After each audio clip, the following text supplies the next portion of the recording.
कंदकोट खां ख़बर शामिल कंदा हलूं। कंदकोट में गंदगी जो आज़ार घटिजी नाहे सघियो। कंदकोट जे ईदगाह मोहल्ला, गुलशेर मोहल्ला, मिर्ज़ापुर मोहल्ला, मुमताज़ मोहल्ला, अमान मोहल्ला समेत मुख़्तलिफ़ महलनि में रोडनि ते गंदगी जा ढेर लॻी विया ऐं नालियुनि जो पाणी बीहण सबबि रहवासी सख़्त परेशानी में आहिनि।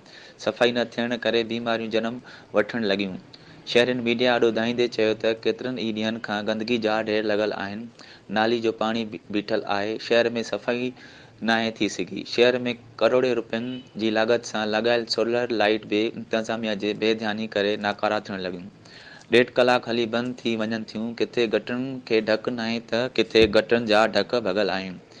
शहरीन डिप्टी कमिश्नर मुनवर अली मिठाणी ऐं वसवारनि खे अपील कंदे चयो त ख़ुदारा कंदकोट में सफ़ाई कराई वञे जीअं अवाम बीमारियुनि खां बची सघे ऐं कंदकोट खे गंदकोट थियण खां बचायो वञे।